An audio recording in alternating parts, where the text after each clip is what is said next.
अब देखिए कमल पुष्प पर विराजमान श्री राम का ये रूप, हाथ में तीर धनुष और 51 इंच की ऊंची ये प्रतिमा, 250 किलो वजनी है, घुटनों तक हाथ हैं और अजानुबाहु प्रतिमा को देखते हुए लगातार हम ये जानने की कोशिश कर रहे हैं कि रघुपति राघव राजा राम का ये दिव्य रूप कितना निराला है, क्योंकि रघुनंदन का ये अजानुबाहु रूप है श्री राम का बाल्यकाल रूप। कमल पुष्प पर राम विराजमान है। शालिग्राम पत्थर से बनी मूर्ति के बारे में ही अपने सहयोगी से मैं बात कर रही थी।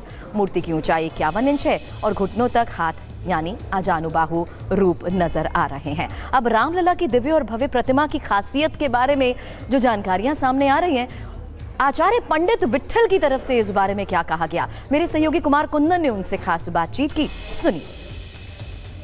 भगवान राम की जो ये प्रतिमा भगवान का प्राकट स्वरूप आया है, इसमें भगवान के ऊपर सबसे ऊपर अगर आप ध्यान दीजिएगा तो वहाँ माँ आदिशक्ति माँ लक्ष्मी का अर्थात विदेहराज नंदिनी का स्वरूप विराजमान है।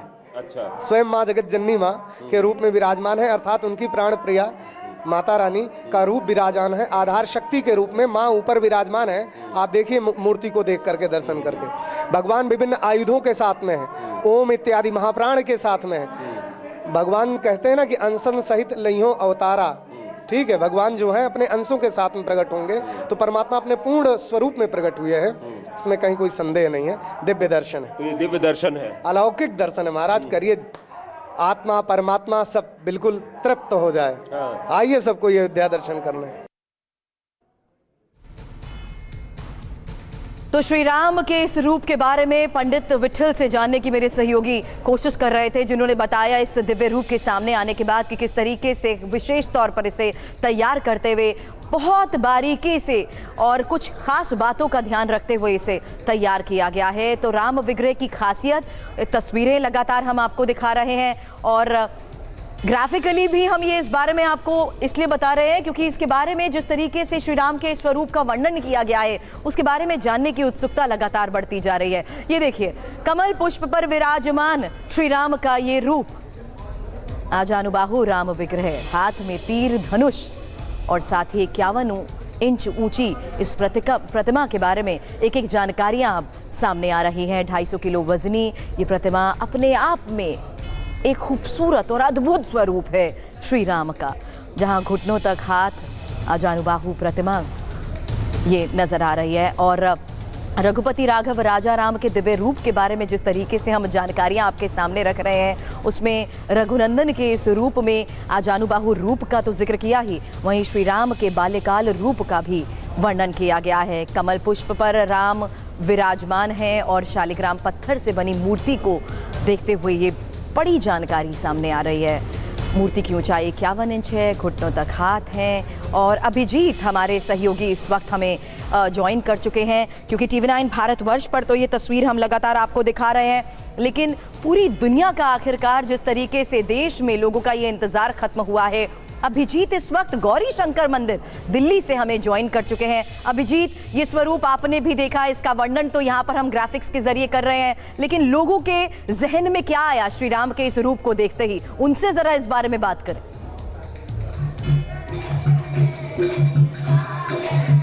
लोगों ने तो उत्सव मनाना शुरू कर दिया। सबसे पहले तस्वीरों से ही शुरू करते हैं। यहाँ पर देखिए तमाम महिलाएं हमारे साथ जुड़ गई हैं और ये पहले से ही आके यहाँ पर भजन कीर्तन, उन्होंने कहा कि हमने टीवी पर देखी तस्वीर भगवान श्री राम की मूर्ति जो है वो कैसी होगी, और यहाँ पर देखिए उसी की खुशी जो है ये लोग मना रहे हैं। और हमारे साथ यहाँ पर मंदिर में तमाम लोग भी जुट गए हैं और मुख्य पुजारी भी यहाँ के मौजूद हैं। और इस मंदिर की महत्ता ये है कि राम मंदिर के संघर्ष से भी ये जुड़ा हुआ है, और किस तरह जुड़ा हुआ है वो अभी यहाँ के मुख्य आचार्य हैं वही बताएंगे। सबसे पहले तो मूर्ति आपने देखी, मूर्ति देखकर सबसे पहले अपना अनुभव बताएं कि कितना दिव्य लगा आपको। क्या कहें, ये शब्दों से परे की बात है। जो आनंद, जो सुख आंखों को मिला, मन को मिला, हृदय को मिला, वो शब्दों में बोला नहीं जा सकता। मन को आनंद मिला, लेकिन राम मंदिर के संघर्ष से इस मंदिर का क्या संबंध है, ये बताइए।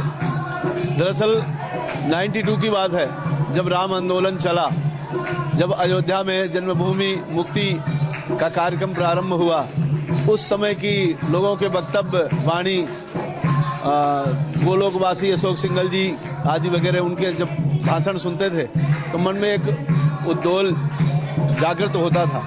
और उसी के चलते जब उस ढांचे को ढहा दिया गया तो मन में आया कि अतिशीघ्र मंदिर बनना चाहिए। और तभी से संकल्प हुआ कि जब तक प्रभु श्री राम का मंदिर का निर्माण नहीं हो जाता तब तक हम अखंड रामचरितमानस का यज्ञ प्रारंभ करेंगे। और यहाँ पर ये अखंड रामचरितमानस का पाठ 17-18 साल से को लोग बताते हैं कि चल रहा है। 18वां वर्ष प्रारंभ है जी, और अनवरत एक पल बिना रुके हुए, और बल्कि ये दिल्ली का पहला मंदिर है जहाँ की इतने लंबे समय से अखंड रामचरितमानस का पाठ चल रहा है। देख लीजिए यहाँ पर अनवरत रामचरितमानस का पाठ जो है वो चलता रहता है। ये तस्वीरें दिखाइए, इस तरीके से लोग बदलते रहते हैं, लेकिन ये 24 घंटे चलता रहता है। और कोरोना के समय में भी ये रुका नहीं था। लेकिन इस तमाम चीजों के बीच में हमारे साथ और भी लोग हैं यहाँ पर, उनसे भी बातचीत करेंगे। मूर्ति सबसे पहले आपने देखी, सबसे बड़ी खुशी लोगों के बीच में और उत्साह यही है कि मूर्ति उन्होंने देखा, और आपके चेहरे पर भी ये मुस्कान दिख रही है। कैसा अनुभव है? सबसे पहले तो मैं सभी देशवासियों को जय श्री राम कहूंगा कि 500 वर्षों का जो एक लंबा इंतजार था वो 22 तारीख को खत्म हो जाएगा, और ये सनातन धर्म की बहुत बड़ी जीत है।